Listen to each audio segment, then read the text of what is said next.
مساء الفل. النهاردة موضوعنا مختلف شوية ويهمنا كلنا تقريبا، لأن ببساطة مفيش حد ما عندوش صحاب. بس مش شرط يكونوا صحابك قوي، يعني على الأقل أكيد تعرف ناس ويعرفوك، معارف يعني زي ما بنقول. فاحنا النهاردة هنتكلم عن الجانب الخفي ما بين الصحاب وبعضها. ولما بقول الجانب الخفي مش قصدي ان هو جانب وحش، بالعكس هو جانب مش متسلط عليه الضوء قوي، وغالبا يعني مش بنتكلم عنه كتير ومش بناخد بالنا منه. وكالعادة هحكي تجربتي البسيطة وهعرض وجهة نظري المتواضعة تماما في الموضوع ده. فسمي الله كده ويلا نبدأ.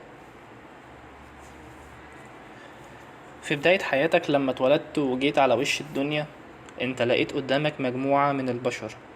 لقيت بابا وماما وقرايبك واخواتك وناس كتير حواليك. بس انت عقلك مش مستوعب مين الناس دول ولا انت ايه، لان انت لسه في بداية عمرك، بيبي صغير رضيع زي ما بنقول. بس مع الوقت لما بتكبر بتبدأ البيئة اللي انت عايش فيها بتختلف، وتلاقي بابا مهتم بيك وبيجيب لك ألعاب وحاجات حلوة، وماما مهتمة بيك وبتأكلك ومهتمة بلبسك ومذاكرتك وكل حاجة. بتكبر أكتر وتدخل المدرسة. خلينا نتكلم عن المرحلة الابتدائية بالتحديد. طب ليه أنا اخترت المرحلة الابتدائية؟ علشان دي المرحلة اللي انت بتكون قادر تتكلم بشكل معقول، وقادر لما حد يسألك تعرف ترد. في ابتدائي انت بتعرف لما حد يقولك اسمك ايه تقوله اسمي كذا كذا، عندك كام سنة، عندي كذا، ساكن فين، ساكن في الحتة الفلانية.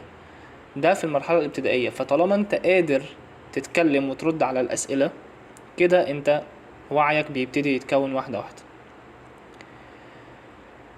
على طول المرحلة الابتدائية، يعني على فترة المرحلة الابتدائية، انت بتقابل زمايلك في الفصل او في الدرس او حتى في الشارع تحت بيتكو.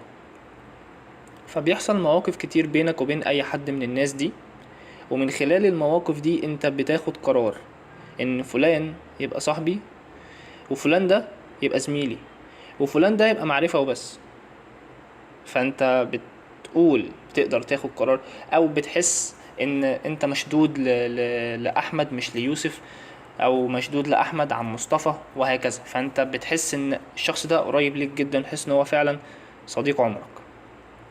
وللصدفة يعني ان اغلب صحاب ابتدائي هم اللي بيكملوا معاك فترة كبيرة، اللي هي فترة اعدادي وثانوي، وممكن كمان للصدفة يبقوا زمايل في الكلية.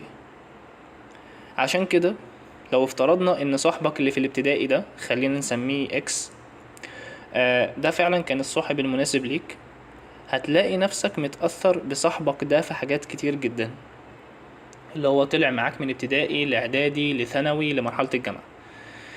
طيب خلينا نقول لو كان الشخص ده هو مش المناسب، يعني ده الشخص الخاطئ او الصاحب الخاطئ او صاحب السوء، فهتلاقي نفسك تأثرت برضو بيه بس بشكل سلبي، والشكل السلبي ده هينعكس على شخصيتك. فخلينا اشرح لك كده بمثال حقيقي حصل معايا. انا كان ليا صاحبي في ابتدائي، كنت بحبه جدا جدا وما زلت يعني، ووالدته ووالدتي بيعتبروا اخوات واكتر كمان. فضلنا انا وهو صحاب لحد تالتة اعدادي. بعد كده هو عزل من المنطقة اللي احنا عايشين فيها وراح حتة تانية مش بعيدة قوي يعني. المهم من هنا انقطع التواصل شوية، او هقول ان هو بقى اقل، يعني مش انقطع خالص. لما انا دخلت الجامعة في اولى او تانية كلية، قلت لازم اروح اطمن عليه، يعني بقى لي كتير مش بكلمه طول فترة الثانوي، الواحد مشغول في دروس وامتحانات، ولحد ما دخلنا الجامعة وقلت لا انا لازم اكلمه. انا عايز اقول لكم ان اتصدمت فيه. صاحبي اللي كان معايا من ابتدائي لحد تالتة اعدادي اتغير بقى واحد تاني تماما.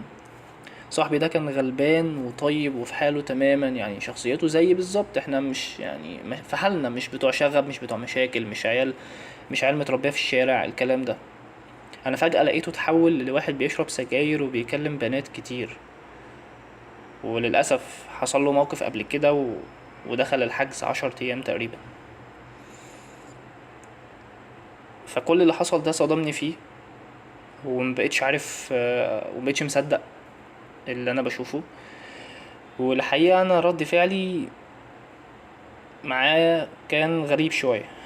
هل قطعت معاه ولا كملت معاه؟ ده اللي نعرفه بعد الفاصل.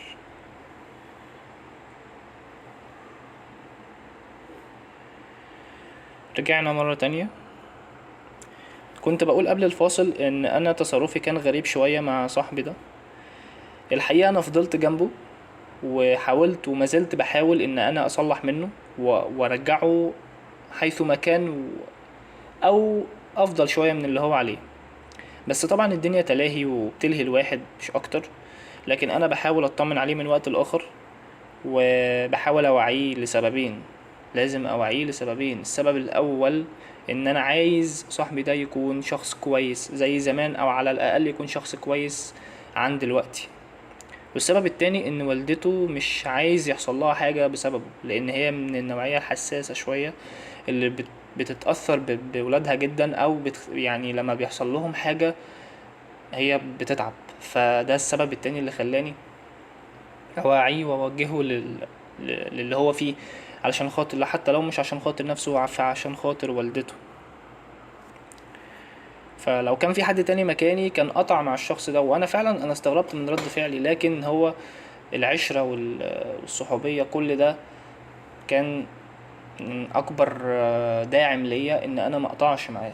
يعني انا ما زلت بحبه وما زلت بخاف عليه، ونفسي بجد يعني يبقى احسن من دلوقتي، ويمسك احسن مني كمان. فربنا يهديه ويهدي اي حد بيمشي في السكة بتاعت البنات والسجاير وسكة الناس اللي هي مش كويسة خالص دي يعني. فده كان نموذج لمثال كان ممكن يأثر عليا بالسلب يعني. انا لو كنت واحد ما معرفش الصح من الغلط، او ما بتأثر قوي بصحابي سواء كان بيعملوا ايه، كان ممكن ابقى زيه واشرب سجاير وابقى بتاع بنات والكلام ده. لكن انا ما كنتش كده. بالعكس انا حاولت اقلب زي ما نقول بنقلب الترابيزه عليه، او بمعنى تاني بحاولت اصلح منه. اتعاملت معاه على انه لا، انت لازم تتغير علشان خاطر الاسباب اللي قلنا عليها. خلينا نقول بقى مثال اخر، بس ده لصاحب اثر على صاحبه بالايجاب. اتنين اتعرفوا على بعض صدفة في الكلية. واحد منهم كان ما شاء الله ملتزم وبيصلي وبيتقي ربنا ومش بيشتم ومش بيقول ألفاظ ولا أي حاجة خالص، يعني حاجة تحترم. الشخص التاني لما لقى صاحبه كده حب الصلاة بسببه، حب انه يبقى شخص صالح بسببه، حب انه ما يشتمش خالص بسببه، حب ان هو يبطل يقول ألفاظ خارجة بسببه.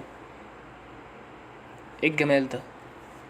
انتوا متخيلين ازاي يبقى في شخص مهيأ او يعني زي ما بنقول ان هو كأنه رسول مبعوث للشخص ده عشان يهديه؟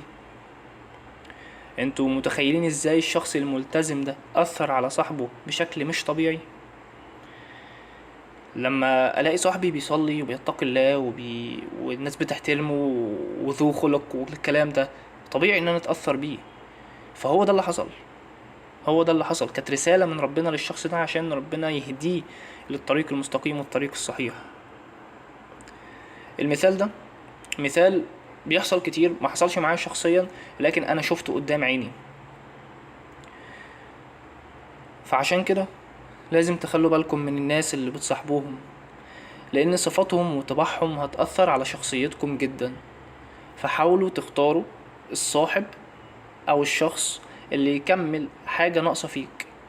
حاول تختار او تصاحب حد يخفي على الناس حاجة وحشة فيك ومش يظهر عيوبك ابدا للناس.